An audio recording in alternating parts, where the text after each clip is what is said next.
Hi friends. So last எபிசோடில் பார்த்தீங்கன்னா நம்ம காங்க ஹீரோயினை ஃபாலோ பண்ணிட்டு போயிருப்பான். கடைசியாக இருக்க இடத்தையும் கண்டுபிடிச்சிருப்பான். ஆனால் அப்போ தான் அவனுக்கு ஒரு விஷயமே தெரிய வந்திருக்கும். நம்ம லவ் பண்ண பொண்ணு நம்மளை மட்டும் லவ் பண்ணல, இன்னொருத்தனையும் லவ் பண்ணிட்டு இருக்கா போல அப்படின்ட்டு. அதனால ரொம்பவே மன உடைஞ்சு போயிருப்பான். ஸோ இதுக்கப்புறம் நடக்க போகிறத நம்ம இந்த எபிசோடில் பார்க்கலாம். ஸ்டார்டிங் சீனில் பார்த்தீங்கன்னா இப்போ அடுத்து நமக்கு ஒரு ஃப்ளாஷ்பேக் தான் காட்டுறாங்க. அதாவது நம்ம காங்குக்கு கல்யாணம் பண்ணி வைக்கணும் அப்படின்றதுக்காக அவனோட அம்மா பார்த்தீங்கன்னா நிறைய பொண்ணுங்களை பார்த்துருப்பாங்க. அவங்க எல்லாருமே கிட்டத்தட்ட அவனோட அம்மா மாதிரி தான். எல்லா விஷயத்திலையுமே அவனோட அம்மா எப்படி அவனை அதட்டி வேலை வாங்குவாங்க, அவனை ஒரு மாதிரி மிரட்டி ஒரு நாய்க்குட்டி மாதிரி அவனை ட்ரீட் பண்ணுவாங்கல்ல. ஸோ அதே மாதிரி தான் இவனுக்கு அவனோட அம்மா பார்த்துருக்கக்கூடிய பொண்ணுங்களும் இருக்காங்க. எல்லாருமே ஒரு மாதிரி அவனை மிரட்டுறதும் அதுக்கப்புறம் அவனுக்கு ஒரு மாதிரி ஆர்டர் கொடுக்கறதும் அந்த மாதிரி தான் இருக்காங்க. யாருமே இவன் கூட அன்பா 4 வார்த்தை பேச மாட்டாங்க. இவனோட குறை என்ன நிறைய என்ன அப்படின்றது எதுவுமே கேட்க மாட்டாங்க. அவனோட அம்மா சொன்னாங்க அதனால தான் பேசுறோம் அப்படின்ற மாதிரி தான் சொல்லியிருப்பாங்க. ஸோ இதனாலேயே பார்த்தீங்கன்னா அந்த பொண்ணுங்க யாரையுமே நம்ம காங்குக்கு சுத்தமாக பிடிச்சிருக்காது. என் அம்மா கிட்ட தான் ஒரு நாய்க்குட்டி மாதிரி இத்தனை வருஷமா அவங்க சொன்ன எல்லாத்தையுமே கேட்டுட்டு இருந்துட்டேன். இதுக்கு மேலே நான் சேர்ந்து வாழ போறவகிட்டையும் அதே மாதிரி என்னால் இருக்க முடியாது அப்படின்னு சொல்லி தான் எல்லாருமே ரிஜெக்ட் பண்ணியிருப்பான். ஸோ அப்படி இருக்கும்போது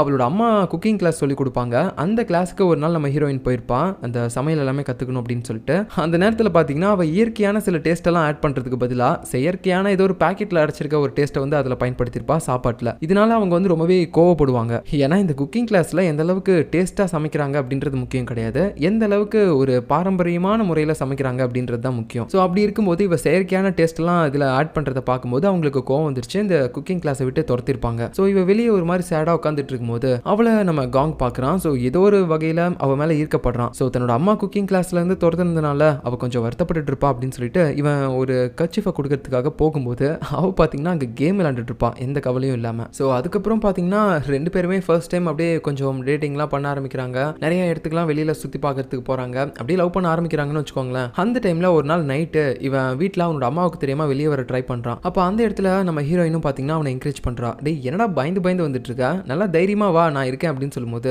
இத்தனை வருஷமா தன்னோட அம்மாவுக்கு ஒரு நாய்க்குட்டி மாதிரி இருந்தவன் திடீர்னு பார்த்தீங்கன்னா ஒரு சிங்கமா மாறுற மாதிரி காட்டுறாங்க. ஸோ இந்த மாதிரி நம்ம ஹீரோயினுக்காக அவனோட லைஃப்ல இருக்கக்கூடிய சின்ன சின்ன விஷயங்கள் நிறைய மாற்றிக்கிட்டான். அதுவும் இல்லாமல் இவ்வளோ நாளாக போரிங்காக போயிட்டு இருந்தா இவனோட லைஃப்ல திடீர்னு நம்ம ஹீரோயின் வந்ததுக்கப்புறம் அவனுக்கு அவ்வளோ சந்தோஷம். நம்மளோட வாழ்க்கைக்கு ஒரு பர்பஸ் இருக்கு, நான் இவ கூட ஒரு சந்தோஷமான லைஃப்பை லீட் பண்ணணும் அப்படின்னு நினச்சிட்டு அவளை கல்யாணம் பண்ணுறதுக்கே போனதுக்கப்புறம் இப்போ அவள் வேற ஒருத்தனை லவ் பண்ணுற விஷயம் இவனுக்கு தெரிஞ்சதுக்கப்புறம் இவனால எப்படி அதை தாங்க முடியும்? அப்படியே ஒரு மாதிரி தூரமாக இருந்து அவங்க ரொமான்ஸ் பண்ணிட்டு இருக்கிறத பார்த்துட்டு வருத்தப்பட்டு இருக்கும்போது அவன் அப்படியே விட்டுட்டு போயிடுவான், இதுக்கு மேலே நம்ம ஹீரோயினை டிஸ்டர்ப் பண்ண மாட்டான் அப்படின்னு நினச்சிட்டு இருந்தா இவன் அப்படியே தூரமாக இருந்து ஓடி வந்துட்டு இருக்கான். டேய் என் செல்லத்திலேருந்து கையேடுறா அப்படின்னு சொல்லிட்டு அப்படியே அவனை அடிச்சு தள்ளி விட்டுறான். அதுக்கப்புறம் என்னன்னா நம்ம ஹீரோயின் அப்படியே கட்டி பிடிச்சிக்கிறான். உனக்கு ஒன்றும் ஆகல, நான் எவ்வளோ பயந்துறேன் தெரியுமா, ஒரு கால் பண்ண மாட்டா, நான் உன்னை ரொம்ப மிஸ் பண்ணேன், நல்ல வேலை எனக்கு மறுபடியும் கிடைச்சிட்ட, எப்படியோ நீ இந்த உலகத்தோட ஓரத்தில் இருந்து இருந்தா கூட நான் உன்னை கண்டுபிடிச்சிட்டேன் பாத்தியா அப்படின்ற மாதிரி சொல்லிட்டு இருக்கும்போது அவளுக்கு ஒண்ணுமே புரியல, அப்படியே உறைஞ்சு போய் நின்றுட்டு இருக்கா. இவன் என்ன எனக்காக இந்த அளவுக்கு இவ்வளவு விஷயங்கள் பண்ணியிருக்கான், என்னை தேடி இவ்வளவு தூரம் வந்திருக்கான் அப்படின்னு சொல்லிட்டு அந்த டைம்ல நம்ம ஹீரோவும் பாத்தீங்கன்னா இதுக்கு மேல ஹீரோயினை நம்ம டிஸ்டர்ப் பண்ண வேணாம் அப்படின்னு சொல்லிட்டு அவன் தனியா போயிடுறான். இதை நம்ம ஹீரோயின் பார்த்துட்டே இருக்கும்போது டக்குன்னு பாத்தீங்கன்னா இந்த காங்க கிட்ட சொல்லிட்டு இருக்கா, எனக்காகவா நீ இவ்வளவு தூரம் வந்த? ஆமா உனக்காக தான், உனக்காக நான் என்ன வேணாலும் பண்ணுவேன், எவ்வளவு ரிஸ்க் வேணா எடுப்பேன், எனக்கு அதை பத்தி கவலையே இல்லை, ஏன்னா எனக்கு நீ தான் முக்கியம் அப்படின்னு சொல்லும்போது ஏன்டா எனக்காக ஏன்டா நீ பண்ற, நான் உனக்கு அப்படி என்ன பண்ணிட்டேன் எனக்கு தெரியல, நீ இவ்வளவு கஷ்டப்படுறியே அது எல்லாத்துக்குமே நான் ஃபர்ஸ்ட் ஒருத்தன ஆளா, நீ சொல்லு, நான் அந்த கல்யாணத்தை நிறுத்திட்டு வந்திருக்கேன், உனக்கு அப்ப கூட ஏன் என் மேல இருக்க ஃபீலிங்ஸ் போல அப்படின்னு சொல்லும்போது எப்படி எனக்கு உன் மேல இருக்க ஃபீலிங்ஸ் போவோம், நான் உன் கூட எப்படிலாம் வாழணும்னு நினைச்சிருக்கேன் தெரியுமா, நீயும் என்ன லவ் பண்ற எனக்கு நல்லா தெரியும், உனக்கும் என் மேல ஃபீலிங்ஸ் இருக்கு அப்படின்ற மாதிரிலாம் சொல்லும்போது ஹீரோயினுக்கு ஒரு மாதிரி ஹார்ட்டே மெல்ட் ஆயிருது. அதுக்கப்புறம் அவனை ஒரு மாதிரி கட்டி பிடிச்சி அழுதுகிட்டு இருக்கா, எனக்காக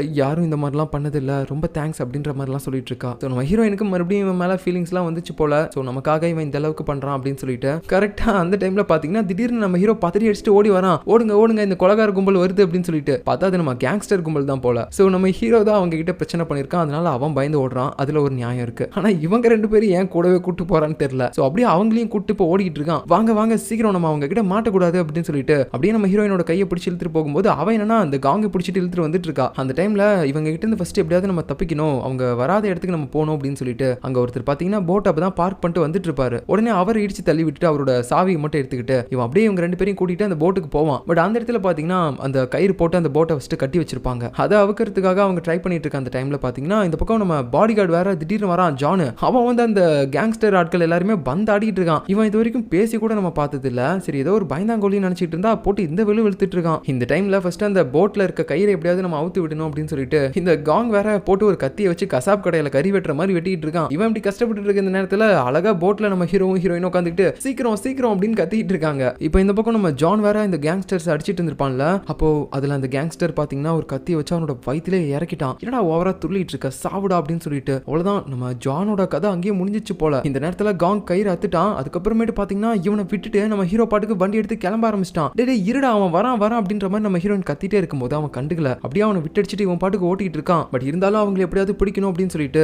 இந்த காங்குக்கு நீச்சலே தெரியலனா கூட அப்படியே வந்துட்டு அவன் தண்ணியில விழுந்துட்டான். தண்ணியில விழுந்ததுக்கு அப்புறம் அவனோட கற்பனையில பாத்தீங்கன்னா அப்படியே நம்ம ஹீரோயின்லாம் வந்து அவனை காப்பாத்துற மாதிரி அவன் பாட்டுக்கு நினைச்சிட்டு இருக்கான். என்ன கல்யாண ட்ரெஸ்ல விட்டுட்டு போயிட்டு மறுபடியும் நீ அதே கோலத்துல வந்திருக்க அப்படின்னு சொல்லிட்டு ஒரு மாதிரி அவளை கிஸ் பண்றதுக்கெல்லாம் போகும்போது டக்குன்னு கண் முழிச்சு பாக்குறான். பார்த்தா ஏதோ ஒரு கடலோரமா இருக்கான். அப்ப அவனுக்கு முன்னாடி இருக்கிறது பாத்தீங்கன்னா நம்ம ஹீரோயின். ஏன்னா இப்பதானே நல்லா மேக்கப்லாம் போட்டுட்டு ஒரு மாதிரி கல்யாண கோலத்துல இருந்தா, அதுக்குள்ள வேற மாதிரி இருக்கா அப்படின்னு சொல்லிட்டு அவன் பாட்டுக்கு உம்மா கொடுத்துட்டு இருக்கான். அப்பதான் தெரியுது அது நம்ம ஹீரோயினோட கை கிடையாது, நம்ம ஹீரோவோட காலுக்கு தான் முத்தம் கொடுத்துட்டு இருந்திருக்கான். அட சை கார்மோ வாக் அப்படின்னு சொல்லிட்டு அவன் பாட்டுக்கு ஒரு இடத்துல போய் வாந்தியும் எடுத்துட்டு இருக்கான். சோ அதுக்கப்புறம் பாத்தீங்கன்னா நம்ம காங்க இதுக்கு மேலேயும் அவங்க கிட்ட அவனை விட்டு தொலைக்க நான் விரும்பல, வா நம்ம இங்கிருந்து ஃபர்ஸ்ட் போலாம், இப்படியாவது தப்பிச்சு போலாம் அப்படின்னு சொல்லிட்டு அவளையும் பாத்தீங்கன்னா அப்படியே கையோடையே கூட்டு போயிட்டு இருக்கான். அப்போ நம்ம ஹீரோயின் வந்து திரும்பி பின்னாடியே பார்த்துட்டு இருக்கா, நம்ம ஹீரோவும் வரட்டும் அப்படின்னு சொல்லிட்டு. இருந்தாலும் அவன் கூட்டிட்டு போறான். அப்புறம் கொஞ்ச நேரம் கழிச்சு நம்ம ஹீரோவும் கண் முழிச்சிட்டான். அப்படியே முன்னாடி பாக்குறான். அம்மா நான் எங்க இருக்கேன் அப்படின்ற மாதிரி யோசிச்சுட்டு இருக்க அந்த டைம்ல திடீர்னு அவனுக்கு தலை வலிக்குது. சோ அந்த டிசீஸ்னால தான், அதனால இவன் வழக்கமா போடுற அந்த டேப்லெட் எடுத்து போடலாம்னு சொல்லி ட்ரை பண்ணும்போது அந்த டேப்லெட் தண்ணியில நல்லா கரைஞ்சிருச்சு. இவன் அப்படியே கையெல்லாம் விட்டு அந்த இருக்கிற தண்ணியை கூட அப்படியே வாயில ஊத்திட்டு இருக்கான், அந்த டபால இருக்க தண்ணி. சோ அதை கூட விடாம அவன் குடிச்சதுனால தான் இப்போ கொஞ்சம் கொஞ்சமா அவனுக்கு கான்சியஸ் வந்துட்டு இருக்குது. ஸோ இப்போ இவங்க எங்க இருக்காங்கன்னு தெரியல. ஆனா இந்த இடத்த விட்டு தப்பிச்சு போனா மட்டும்தான் நம்ம ஹீரோவுக்கு மறுபடியும் டேப்லெட் கிடைக்கும். அதுக்கப்புறம் அவனால மறுபடியும் உயிர் பொழைக்க முடியும். இல்லைன்னா இந்த தலைவலினால மயக்கம் போட்டு அவன் என்ன நிலைமைக்கு ஆளாகுவான்னு தெரியல. மேபி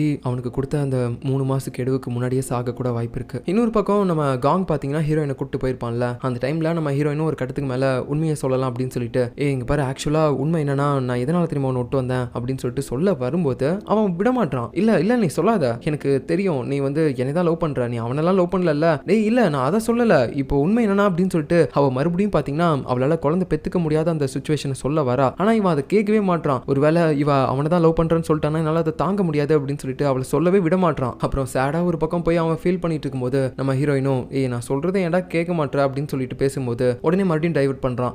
என்ன இது செருப்பு, ஒரு செருப்பு தான் இருக்குது இன்னொன்னு காணோம், இந்த மாதிரி கேவலமான ஷூலாம் போடாத அப்படின்னு சொல்லிட்டு நம்ம ஹீரோ இவளுக்காக வாங்கி கொடுத்து அந்த ஷூவை கழட்டி தூக்கி போட்டுட்டான். நம்ம ஹீரோயினும் அதை ஒரு மாதிரி பாக்குறா ஹீரோவோட ஞாபகத்துல. சோ அதுக்கப்புறம் பாத்தீங்கன்னா இவன் அவனோட ஷூவை கழட்டி நம்ம ஹீரோயினுக்கு போட்டு விடுறான். சோ இந்த மாதிரிலாம் பண்ணி நம்ம ஹீரோயின் அந்த விஷயத்த சொல்ல விடாம இவன் டைவர்ட் பண்ணிட்டே இருந்தாலும் ஒரு கட்டத்துக்கு மேல நம்ம ஹீரோயின் பாத்தீங்கன்னா அதை சொல்ல வரும்போது இவன் அப்படியே ஒரு மாதிரி கையெல்லாம் வச்சு காதை அடிச்சிட்டு இருக்கான். இல்ல நீ சொல்லாத, என்னால அதை கேட்க முடியாது அப்படின்னு சொல்லிட்டே இருக்கும்போது அவ கையை பிடிச்சி இழுத்துட்டு டேய் என்னால குழந்தை பெத்துக்க முடியாதுடா, அதான்டா உண்மை அப்படின்னு சொல்லும்போது என்ன குழந்தை பெத்துக்க முடியாதா, இதுக்காக தான் இப்போ நீ என்னை விட்டுட்டு போனியா இவன் கூட, இதெல்லாம் ஒரு மேட்டரே இல்ல, ஓ என்னோட அம்மா ஏதாவது சொல்லுவாங்க இல்லைன்னா என்னோட ஃபேமிலியில ஏதாவது கேட்பாங்க அப்படின்னு நினைக்கிறியா, அவங்கள பத்திலாம் எனக்கு கவலையே கிடையாது, இது என்னோட வாழ்க்கை, எனக்கு பிடிச்சவங்க கூட தானே நான் வாழ முடியும், அவங்க என்னமோ சொல்லிட்டு போட்டோம், அதை பத்திலாம் எனக்கு கவலையே இல்ல, சாதாரண ஒரு குழந்தை பெத்துக்க முடியாத நிலைமை, இதுக்காகவா நீ என்னை விட்டுட்டு போன பைத்தியக்காரி, நானும் ஒரு செகண்ட் என்னமோ ஏதோ நினைச்சிட்டேன் அப்படின்ற மாதிரி ஒரு மாதிரி இவன் அந்த விஷயத்தை பத்தி பெருசா எடுத்துக்காத மாதிரி பேசுறான். இந்த பக்கம் நம்ம ஹீரோயினுக்கு ஒண்ணுமே புரியல, என்னடா இது சாதாரண குழந்தை பெத்துக்க முடியாத நிலைமைன்றான், அப்படின்னா எனக்கு இப்படி ஒரு குறை இருக்கிறது இவனுக்கு பெருசாவே தெரியல போல, இவன் அந்த அளவுக்கு விரும்புறான் அப்படின்னு நினைச்சிட்டு இவன் மேல இவளுக்கு இருக்க இன்னும் ஃபீலிங்ஸ் அதிகமாயிட்டு தான் போகுது, இவன் நம்மள தான் உலகம் நினைச்சு வாழ்றான், அதனால கண்டிப்பா நம்ம இவனை விட்டு போக கூடாது அப்படின்ற மாதிரிலாம் யோசிச்சுட்டு இருக்க அந்த டைம்ல அங்க பக்கத்துல நம்ம ஹீரோ வந்துட்டு போதும் ரொம்ப ஓவரா ரொமான்ஸ் எல்லாம் போயிட்டு இருக்குது, டேய் நீ எப்படா இங்க வந்தா, உன்னால குழந்தை பெத்துக்க முடியாதுன்னு சொன்னால, சே அவளால குழந்தை பெத்துக்க முடியாதுன்னு சொன்னால, அப்பத்துல இருந்து இருக்கேன், உங்க 2 பேருக்கும் அங்க லாங்ல ஒரு போட் உடஞ்சு கிடக்கிறது தெரியுதா, அங்க இருந்து நேத்து உங்க 2 பேர் மண்டையையும் பிடிச்சி நான் தனியா இழுத்துட்டு வந்தேன் இந்த இடத்துக்கு, எப்படியோ நேத்து எகிரி குதிச்சு எங்க போட்ல வேற ஏறிட்ட நீ, அதுக்கப்புறம் இங்க வந்து பார்க்கும்போது நம்ம போட் வேற உடஞ்சு போச்சு, அப்புறம் அதுல இருந்து உங்களை காப்பாத்துறதுக்குள்ள போதும் ஆயிடுச்சு அப்படின்ற மாதிரி சொல்றான். ஸோ போட் உடஞ்சு போனதுனால தான் வேற வழி இல்லாம இவங்க எல்லாருமே இந்த இடத்துக்கு வந்திருக்காங்க போல, அது மட்டும் இல்லாம இது வந்து ஒரு தீவு அப்படின்ற மாதிரி இந்த இடத்துல நம்ம ஹீரோ சொல்லும் போது நம்ம காங்கால நம்ப முடியல, இல்ல அப்படி இருக்கக்கூடாது அப்படின்னு சொல்லிட்டு அவன் பாட்டுக்கு ஓடிட்டே இருக்கான் அந்த இடத்த சுத்தி, ஒரு ரவுண்ட் ஓடி வந்து பார்ப்போம் இது ஒரு தீவா இல்லையான்னு சொல்லி கண்டுபிடிக்கிறதுக்கு அப்படின்னு சொல்லிட்டு, ஆனா உண்மையாவே இது ஒரு தீவு தான் போல. அப்புறம் அந்த காங் ஒரு பக்கம் இப்படி ஓடிட்டு இருக்கும்போது இந்த டைம்ல நம்ம ஹீரோயினும் ஹீரோவும் ஒரு இடத்துல உட்காந்து பேசிட்டு இருப்பாங்க. நம்ம ஹீரோ என்ன கேட்கறானா, நீ என்ன ஷூலாம் பயங்கரமா மாத்திட்டே இருக்க போல, நான் இதுக்கு முன்னாடி வாங்கி கொடுத்த ஷூலாம் காணோம், அது எங்கேயோ தொலைஞ்சு போச்சு, சரி அதெல்லாம் இருக்கட்டும், உன்னை துரத்திட்டு வந்தானுங்கல்ல அவனுங்களாம் யாரு அதுவா அப்படின்னு சொல்லிட்டு இப்பதான் அவன் அந்த பிளாஷ்பேக்கை சொல்ல ஆரம்பிக்கிறான். ஆக்சுவலா அந்த கல்யாண பொண்ணை கடத்திருப்பான்ல, அவ சொல்லி தான் கடத்திருப்பான், பட் இருந்தாலும் அவ போறப்போ அந்த கேங்ஸ்டரோட பணம் கோல்டு இது எல்லாத்தையுமே எடுத்துட்டு போயிருப்பான்ல, சோ அதை வந்து நம்ம ஹீரோ தான் பண்ணிருப்பான் அப்படின்னு நினைச்சிட்டு இப்போ கேட்டுட்டு இருக்கான் போல. பட் அதுலயும் நம்ம ஹீரோ வந்து எக்ஸ்பிளனேஷன் கொடுத்துட்டான், இல்ல சார் அவ தான் என்ன கடத்த சொன்னா, அதனால தான் கடத்தணும், அந்த கடத்தினதுக்கு பேட்டா காசு கூட இப்போ வரைக்கும் எங்களுக்கு கொடுக்கல அப்படின்னு சொல்லும்போது, ஓ அப்படியா, அப்படின்னா அதை தவிர நீ வேற எதுவும் பண்ணல, என் பொண்டாட்டி போனது அப்புறம் என்னோட பணம் போனது கூட எனக்கு பிரச்சனை இல்லடா, அத்தனை பேருக்கு முன்னாடி ஹெல்மெட்டை வச்சு அப்படியே மூஞ்சில் அடிச்சு 2 பல்ல வேற தட்டி எடுத்த பாத்தியா, அதை தாண்ட என்னால தாங்க முடியல. நான் அந்த பல்ல கூட சரி பண்ணிட்டேன், ஆனா அங்க அவமானப்படுத்த சரி பண்ண முடியாது இல்ல. சோ அதனால பழிக்கு பழி வாங்கணும் அப்படின்னு நின்று வச்சுக்கோயேன், இந்த கத்தியை வச்சு ஒரு 4-5 துண்டா ஒன்று வெட்டி போடுவேன் எப்படி அப்படின்னு சொல்லும்போது, அப்படியா அப்படின்னு சொல்லிட்டு ஹீரோ சிரிச்சுட்டே பாத்தீங்கன்னா உடனே ஓடுங்க அப்படின்னு சொல்லிட்டு இவங்க 2 பேரையும் கூடவே கூட்டு ஓடிப்பான். இப்போ இது எல்லாத்தையுமே சொல்லும் போது நம்ம ஹீரோயினும் அதை கேட்டுட்டு, அட பாரதேசி, அப்படின்னா அவங்களுக்கும் உனக்கும் தானடா பிரச்சனை, ஏன்டா தேவையில்லாம எங்க 2 பேரையும் கூட்டு போனேன், ஏய் நான் உன்னை தாண்டி கூட்டு போனேன், நீ தான் தேவையில்லாம அவனையும் கூட கூட்டு வந்தா, அதுக்கு நான் என்ன பண்ண முடியும் அப்படின்ற மாதிரி சொல்லிட்டு போது ஹீரோயினும் போட்டு அவனை அடிச்சிட்டு இருப்பா. இந்த டைம்ல நம்ம காங் வேற இது ஒரு தீவு தானா அப்படின்னு சொல்லி கண்டுபிடிக்கிறதுக்கு அப்படியே ஒரு ரவுண்ட் அடிச்சுட்டு இருந்திருப்பான்ல, அவன் மறுபடியும் அதை அடிச்சு முடிச்சுட்டு இவங்க கிட்டே வரான். அட ஆமா, வந்த இடத்துக்கே வந்து நிக்கிறேன், இது தீவு தான் போல அப்படின்னு நினைச்சிட்டு இருக்கும்போது இவங்க 2 பேரும் இப்படி கொஞ்சம் விளையாட்டுத்தனமா சண்டை போட்டு இருக்கிறதெல்லாம் பார்க்கும்போது அவனுக்கு ஒரு மாதிரி இருக்குது, நம்மளை விட அவளுக்கு அவனை தான் ரொம்ப பிடிச்சிருக்குதா அப்படின்னு சொல்லிட்டு ஒரு மாதிரி அவன் கொஞ்சம் தாழ்வு மனப்பான்மையோட பார்த்துட்டு இருக்கான். சரி, ஒரு பக்கம் இவங்க எல்லாருமே இப்படி ஒரு தீவுல மாடிட்டு இருக்கும்போது இன்னொரு பக்கம் நம்ம ஜான் என்னடா ஆனா அப்படின்னு சொல்லி பார்த்தா தான் தெரியுது, அவன் பாத்தீங்கன்னா லாஸ்டா அந்த கத்தி குத்து வாங்கியிருப்பான்ல, இப்போ வரைக்கும் அவன் சாக கிடையாது, இப்படியே உயிர் பொழைச்சிட்டான். இப்போ ஒரு லாஜுக்கு வந்துட்டு அப்படியே அவனோட காயம் எல்லாத்துக்குமே அவனே ட்ரீட்மெண்ட் பார்த்துட்டு இருக்கான், அப்படியே ஸ்டிச்சஸ் கூட போடாம இந்த ஸ்டாப்லர் இருக்கும்ல அதை வச்சு ஸ்டிச்சஸ் போட்டுட்டு இருக்கான். இன்னொரு பக்கம் நியூஸ்ல எல்லாம் பாத்தீங்கன்னா கடலோரமா பிரச்சனை பண்ண சில கேங்ஸ்டர்ஸ் எல்லாருமே வந்து போலீஸ்காரங்க கைது பண்ணிட்டாங்க அப்படின்ற மாதிரி சொல்லிட்டு இருக்காங்க. அப்பாடி எப்படியோ இந்த கேங்ஸ்டர் பைத்தியக்காரனோட பிரச்சனை இதோடய முடிஞ்சிச்சு அப்படின்னு நினைச்சிட்டு இருக்கும்போது அவன் பாத்தீங்கன்னா இப்போ வரைக்கும் போலீஸ் கிட்ட மாட்டாம தான் இருக்கான், அவனோட அடியாட்கள் தான் மாட்டிருப்பாங்க போல. சோ அதுக்கப்புறம் இப்போ அவன் யாரோ ஒருத்தங்கள மிரட்டிட்டு இருக்கான், அது யாரு அப்படின்னு பாத்தீங்கன்னா நம்ம யோகி தான், கையில கத்திய வேற வச்சிருக்கான். அவள் தான் நம்ம யோகியோட கதை முடிஞ்சிச்சா என்னன்னு தெரியல. இப்போ அடுத்த சீன்ல பாத்தீங்கன்னா நம்ம காங்கோட அம்மா இருக்காங்கல்ல, அவங்க வந்து ஜான்க்கு கால் பண்ணி இந்த மாதிரி கேக்குறாங்க, எங்கடா என் பையன் எங்கடா, அப்புறம் அந்த பொண்ணு எங்கடா அப்படின்னு கேட்கும்போது இவனும் சொல்லியிருப்பான் போல அவங்க வந்து தப்பிச்சு போயிட்டாங்க என்கிட்ட இருந்து அப்படின்னு சொல்லிட்டு. பட் இருந்தாலும் இவன் பேசுற எதையுமே நமக்கு காட்டவே மாட்டாங்க, இவனோட வாய்ஸ் எப்படி இருக்கும் அப்படின்னு சொல்லிட்டு எதுவுமே நமக்கு தெரியல. இவன் சொன்னதை கேட்டுட்டு அவங்களும் ஓ அப்படியா சரி ஓகே, நீ பொறுமையாவே அவங்களை கண்டுபிடி, அது மட்டும் இல்லாம நீ என்ன பண்ற, நீ நல்லா சாப்பிடுறியா வேலைக்கு அப்படின்ற மாதிரி கேட்குறாங்க. ஸோ தனக்கு கீழே வேலை பார்க்குற ஒருத்தன் அப்படின்னு கூட அவங்க நினைக்காம ரொம்பவே அக்கறையா ஏதோ அவங்களோட புள்ள மாதிரி நினச்சி நம்ம ஜான் கிட்ட இப்படி பேசுறத பார்க்கும்போது ஜானுக்கு அப்படியே பார்த்தீங்கன்னா ஒரு மாதிரி லைட்டாக கண்ணெல்லாம் கலங்குது. இந்த சேம் டைம்ல இந்த தீவில் மாட்டிட்டு இருக்கக்கூடிய நம்ம காங்க அதுக்கப்புறமேட்டு ஹீரோ இவங்க 2 பேருமே பார்த்தீங்கன்னா நைட்டு சாப்பிட்றதுக்கு ஏதாவது ஒரு மீன் வேணும் அப்படின்னு சொல்லிட்டு மீனை வேட்டையாடிட்டு இருக்காங்க. அந்த டைம்ல தான் நம்ம ஹீரோ அவனுக்கும் ஹீரோயினுக்கும் என்ன சம்பந்தம் அப்படின்ற உண்மையை காங்க கிட்ட சொல்றான். இந்த மாதிரி நான் அவளுக்கு பாய் ஃப்ரெண்டா இருந்தேன், ஆனா எக்ஸ் பாய் ஃப்ரெண்ட் தான், இப்போ கரண்டாலாம் இல்லை, இப்போ நாங்கள் 2 பேரும் பிரேக்கப் பண்ணிக்கிட்டோம் அப்படின்ற மாதிரிலாம் சொல்லும்போது இவன் அதெல்லாம் கேட்டுட்டு ஒரு மாதிரி கொஞ்சம் பொறாமையா இருந்தா கூட ஓ அப்படின்னா பிரேக்கப் ஆச்சா, நான் கூட என்னமோ ஏதோ நினைச்சு பயந்துட்டேன், சரி ஓகே எப்படி இருந்தாலும் நீங்க 2 பேரும் பிரிஞ்சு போயிட்டீங்க, இதுக்கு மேல உங்களோட கதையை கேட்டு நான் என்ன பண்ண போறேன், அதை பத்திலாம் எனக்கு கேட்கணும்னு அவசியமும் கிடையாது, இதுக்கு மேல நீ எதுவும் சொல்லாத அப்படின்ற மாதிரி சொல்லிட்டு இருக்கான். இன்னொரு பக்கம் நம்ம ஹீரோயின் குடிக்கிறதுக்கு தண்ணியை சேகரிச்சிட்டு இருக்கா, இந்த பாறைகள்லாம் இருந்து ஊத்து வரும்ல அதை வந்து பிடிச்சிட்டு இருக்கா ஒரு சங்கில. இந்த பக்கம் காங்க அந்த மீனை பிடிச்சிட்டு இருக்கும்போது அவனுக்கு திடீர்னு பாத்தீங்கன்னா ஒரு மாதிரிலாம் ஞாபகம் வருது, அவன் வேற எக்ஸ் பாய் ஃப்ரெண்ட்னு சொல்லிட்டானே, ஒரு வேளை இவங்க 2 பேரும் ரொமான்ஸ்லாம் பண்ணிருப்பாங்களோ அப்படி இப்படின்னு சொல்லிட்டு ஒரு மாதிரி சைல்டிஷாலாம் யோசிச்சு பார்க்கறான். நம்ம ஹீரோயின் கூட இவன் ஏதோ பண்ணிட்டு இருக்கான் அப்படின்னு சொல்லிட்டு ஸோ அந்த வெறியில இவன் நம்ம ஹீரோவை அப்படியே குத்துற மாதிரிலாம் சும்மா கற்பனையா நினைச்சு பார்த்துட்டு இருக்கான். ஸோ அந்த டைம்ல நம்ம ஹீரோ வேற வந்துட்டு அவனுக்கு சில அறிவுரெல்லாம் சொல்லிட்டு இருக்கான். ஏன்டா அவளுக்கு அப்படி ஒரு நிலைமை இருக்குன்னு தெரிஞ்சும் நீ கல்யாணம் பண்றேன்னா சத்தியமா நீ ஒரு பைத்தியக்காரனா தான்டா இருப்ப, உன் ஃபேமிலி எல்லாத்தையுமே தூக்கி போட்டுட்டு இவளுக்காக வர பாத்தியா, வெறும் ஒரு 3 மாசம் தானே நீங்க 2 பேரும் ஒண்ணா இருந்திருப்பீங்க, ஸோ 3 மாசம் பழகின ஒரு பொண்ணுக்காக நீ உன் ஃபேமிலியை கூட கண்டுக்காம இருக்கனா நீ சத்தியமா ஒரு முட்டாள் தான் அப்படின்ற மாதிரிலாம் சொல்லும்போது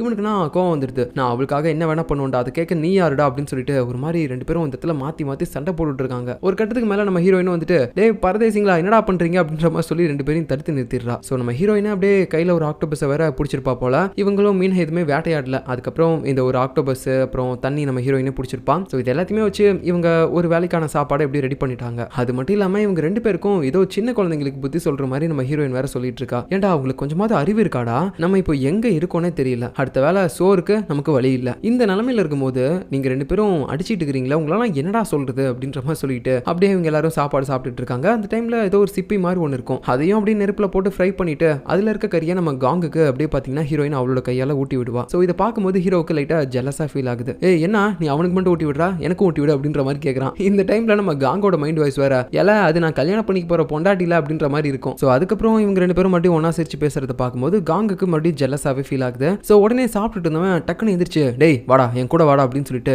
நம்ம ஹீரோவோட டிஷர்ட்டை பிடிச்சி அவன் எங்க இழுத்துட்டு போறான். போச்சுரா மறுபடியும் சண்டை தான் நடக்க போகுது அப்படின்னு சொல்லிட்டு நம்ம ஹீரோவும் பாத்தீங்கன்னா சரி ஓகே வாடா சண்டை போடலாம் அப்படின்னு சொல்லிட்டு ரெடியா இருக்கும்போது அவன் என்னன்னா பேண்ட்டை கழட்டி ஒரு இடத்துல உட்காந்துட்டான். அட கன்றாவிய டேய் நீ இந்த அசிங்கத்தை பண்றதுக்காக வாட என்ன அங்கிருந்து அவசர அவசரமா கூட்டு வந்தா, பின்ன அவகிட்ட நான் உன்னை தனியா விட்டுட்டு வருவேன்னு நினைச்சியா, அதனால தான் நானும் உன்னை கூடவே கூட்டு வந்தேன், அதை ஏன்டா அவ்வளோ ஆக்ரோஷமா கூட்டு வந்தா, பின்ன அர்ஜென்ட்டா வந்துச்சு அதான், ஏன்னா எனக்கு சீ ஃபுட்ஸ் எதுவுமே ஒத்துக்காது, அதனால தான் அதை சாப்பிட்டோன்னே எனக்கு இப்படி ஒரு மாதிரி லூஸ் மோஷன் ஆச்சு அப்படின்னு சொல்லும்போது ஏன்டா பைத்தியக்காரனாடா நீ, உனக்கு அது ஆவாதுன்னா வேணான்னு சொல்ல வேண்டியதானடா, தானடா, நீ ஏன்டா அதை போய் அவ கையில இருந்து வாங்கி சாப்பிட்ட? அவ கையால எனக்கு அதை ஊட்டி விட்டா, அவ கையால விஷம் கொடுத்தா கூட நான் சாப்பிடுவேன், இதை சாப்பிட மாட்டேனா அப்படின்ற மாதிரி அவ்வளவு பாசமா நம்ம ஹீரோயின் மேல இவன் பேசிட்டு இருக்கான். இதை பார்க்கும்போது இந்த இடத்துல பாத்தீங்கன்னா நம்ம ஹீரோவுக்கு ஹீரோயின் சொன்ன ஒரு விஷயமும் ஞாபகம் வருது. அது என்னன்னா, உன்னை விட அவன் பல மடங்கு பெட்டர்ரா. அவன் எனக்காக அவனோட ஃபேமிலி கிட்டே போய் சொல்லியிருக்கான் நான் பிரெக்னெண்டா இருக்கேன் அப்படின்ட்டு. எனக்காக அவன் என்ன வேணாலும் பண்ணுவான் அப்படின்ற மாதிரி சொல்லியிருப்பான். ஸோ அது எல்லாத்தையுமே இப்போ அவன் நினைச்சு பார்க்கறான், இவன் நிஜமாவே அவளுக்காக என்ன வேணா பண்ணுவான் போலயே அப்படின்ட்டு. ஸோ அப்படி யோசிச்சு பார்த்துட்டே இருந்தவன் திடீர்னு பார்த்தீங்கன்னா அவனுக்கு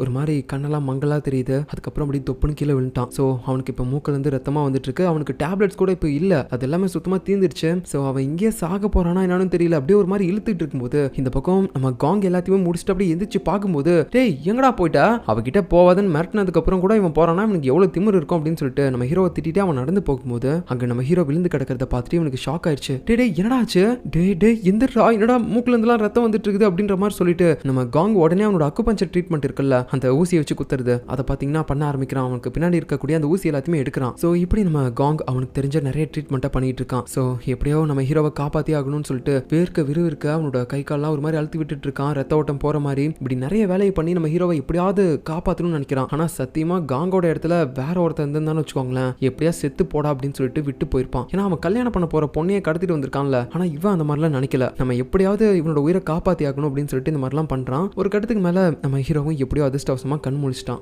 டே நான் கண் முழிச்சிட்டேன்டா போதும் அப்படின்னு சொல்லும்போது உடனே அவனும் சரி ஓகே அப்படின்னு சொல்லிட்டு அந்த நீடில் எல்லாமே பாத்தீங்கன்னா எடுத்து வச்சிட்டு இருப்பான். இதுக்கு மேல வந்து உனக்கு எதுவும் ஆகாது, இன்னொரு 5000 வருஷம் வரைக்கும் நீ நல்லா வாழ்வ அப்படின்ற மாதிரி சும்மா சொல்லிட்டு இருக்கும்போது 5000 வருஷத்துல வெறும் 100 வருஷ வாழ்க்கையை வாழ்ந்தா கூட எனக்கு சந்தோஷமா தான் இருக்கும், ஆனா நான் இன்னும் 3 மாசத்துலேயே போயிருவேனே அப்படின்ற மாதிரி அவன் சொல்லும்போது இவனுக்கு ஒரு மாதிரி தூக்கி வாரி போட்டுருச்சு. டேய் என்னடா சொல்ற, 3 மாசத்துல போயிருவியா? ஆமாடா எனக்கு கேன்சர் இருக்கு, நான் அதனால தான் என்னோட வாழ போற கடைசி நாட்கள்ல இவ கூட கழிக்கலாம் அப்படின்னு சொல்லிட்டு நான் அவளை கல்யாணத்துல இருந்தே கடத்திட்டு வந்தேன். டேய் என்னடா இவ்வளவு அசால்ட்டா பேசுற, நீ இப்படி ஒன்னு அவ கூட பழகிட்டு போனதுக்கு அப்புறம் அவ எவ்வளவு வருத்தப்படுவா தெரியுமாடா, ஏன்டா இவ்வளவு கேர்லெஸ்ஸா இருக்க, உன்னால அவ எவ்வளவு கஷ்டப்படுவா தெரியுமா அப்படின்னு சொல்லிட்டு இவன் ஒரு மாதிரி அழுகுறான். ஸோ நம்ம ஹீரோவுக்கு இந்த இடத்துல ஒரு மாதிரி ஆச்சரியமா இருக்குது, என்னடா இவன் யார் என்னன்னு தெரியாத ஒருத்தன் எனக்காக அழுகுறானே அப்படின்னு சொல்லிட்டு ஒரு மாதிரி பாக்குறான். அதுக்கப்புறம் நம்ம காங்கும் பாத்தீங்கன்னா அவனோட ஃபீலிங்ஸ் எதையுமே காட்டிக்காம டக்குன்னு அங்கிருந்து எந்திரிச்சு போறான். சரி வா நம்ம மொபைல்ல டவர் கிடைச்சிச்சுன்னா யாருக்காவது கால் பண்ணி கூப்பிடலாம் அப்படின்னு சொல்லிட்டு இவன் பாட்டுக்கு மொபைல் எடுத்துட்டு அப்படியே கொஞ்சம் ஹைட்டான பிளேஸ் போயிட்டு இருக்கும்போது திடீர்னு மொபைல் வந்து ஆன் ஆயிடுச்சு, டவர் கிடைச்சிருச்சு. உடனே அப்ப நம்ம ஹீரோ அந்த மொபைல தூக்கி போட்டுட்டான். நான் இதுக்கு மேலேயும் அவ கூட தான் கொஞ்சம் டைம் ஸ்பெண்ட் பண்ணணும்னு நினைக்கிறேன், அது வரைக்கும் நான் டிஸ்டர்ப் பண்ணாத அப்படின்னு சொல்லும்போது இவனுக்கு நான் கோவம் வந்துருது.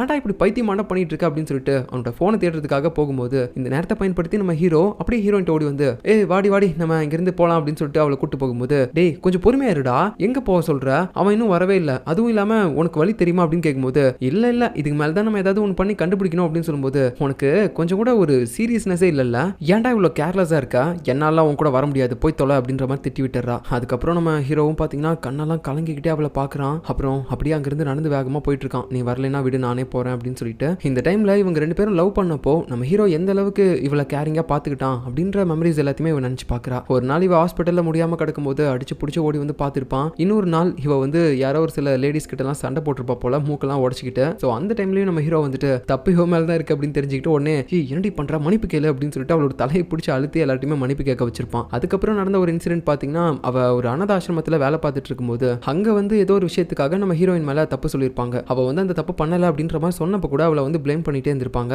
அப்ப நம்ம ஹீரோ அந்த இடத்துக்கு வந்து அதான் நீ தப்பு பண்ணலன்னு சொல்லிட்டல, என்ன மறுபடியும் உன்னை டிஸ்டர்ப் பண்ணிட்டே இருக்காங்க, அந்த வேலையை வேணா விட்டுட்டு வா அப்படின்னு சொல்லிட்டு அந்த வேலையை விட வச்சு அவளை கூட்டு வந்திருப்பான். ஸோ அந்த அளவுக்கு அவ மேல ஒரு நம்பிக்கை நம்ம ஹீரோவுக்கு இருந்திருக்கும், இவ எந்த தப்புமே பண்ண மாட்டா அப்படின்னு சொல்லிட்டு. ஸோ இப்போ அந்த கேரிங்கான மூமெண்ட்ஸ் எல்லாத்தையுமே நம்ம ஹீரோயின் நினைச்சு பார்த்துட்டு அவன் கூட போலான்னு நினைக்கும் போது டக்குன்னு அவனோட கையை நம்ம காங் வந்து பிடிக்கிறான். அவன் பின்னாடி போவாத அப்படின்ற மாதிரி பார்த்துட்டு இருக்கான். ஸோ இவளுக்கு நான் என்ன பண்றதுனே தெரியல. இப்போ இவங்க 2 பேரோட லவ்லையும் மாட்டிக்கிட்டு இவ தத்தளிச்சிட்டு இருக்கா, எந்த முடிவும் எடுக்க முடியாம, யார் கூட இருக்கிறதுனே தெரியாம. இந்த பக்கம் நம்ம ஹீரோ தனியா நடந்து போயிட்டு இருக்கும்போது டக்குன்னு அவனோட கையை யாரோ பிடிக்கிறாங்க. எனக்கு தெரியும் டி நீ வருவன்ட்டு அப்படின்னு திரும்பி பார்க்க அங்க கேங்ஸ்டர் நிக்கிறான். மாட்னியாடா அப்படின்னு சொல்லிட்டு கத்தியை வச்சு அவனை குத்த பார்க்கும்போது உடனே பாத்தீங்கன்னா நம்ம ஹீரோவும் பதிலுக்கு அவன் கூட சண்டை போட்டுட்டு இருக்கான். அந்த டைம்ல அவனுக்கு கரெக்டா தலைவலிக்க ஆரம்பிக்குது. ஸோ அப்படியே இவனை போட்டு அடிக்கிறான், ஸ்டெடியா இல்லாத அவனை. நம்ம ஹீரோ அப்படி பயங்கரமா அடி வாங்கிட்டு இருக்க அந்த டைம்ல டக்குன்னு அவனுக்கு ஹெல்ப் பண்றதுக்காக இவங்க 2 பேரும் வராங்க. பட் அப்ப கூட அவன் எழுந்து மறுபடியும் நின்றுகிட்டே இருக்கிறான். ஒரு கட்டத்துக்கு மேல அந்த கேங்ஸ்டர் ஏதாவது ஒன்று பண்ணணும் அப்படின்னு சொல்லிட்டு இவங்க 3 பேரும் டைரக்டா அவனை நோக்கி ஓடி அடிக்கிறாங்க பாருங்க. அப்ப அவன் விழுந்துடுறான் கீழே. அப்படியே அவனோட தலையில அடிபட்டு மயக்கமாயிடுறான். அப்பாடி எப்படியோ இந்த பைத்தியக்காரங்கிட்ட இருந்து தப்பிச்சாச்சு அப்படின்னு நினைச்சிட்டு இருக்க முன்னாடி நம்ம ஹீரோயினை கத்தி குத்து வாங்கி கிடக்குறா. இவனுக்கு 2 பேருக்குமே அதை பார்த்தவனே என்ன சொல்றதுன்னே தெரியல. காங்க ஓடி போயிட்டு அப்படியே அழுதுகிட்டே அவளை எழுப்ப ட்ரை பண்ணிட்டு இருக்கான். ஹீரோ அப்படியே ஒரு மாதிரி அழுதுகிட்டே பாக்குறான். இல்ல அவளுக்கு எதுவும் ஆயிருக்க கூடாது, நான் சாகிறதுக்கு முன்னாடி அவ சாக கூடாது அப்படின்னு சொல்லிட்டு ரொம்பவே எமோஷனலா அவளை பார்த்துட்டு பார்த்துட்டு இருக்கான். ஸோ இதுக்கப்புறம் நடக்க போறதா நம்ம அடுத்த எபிசோட்ல பார்க்கலாம். பாய்.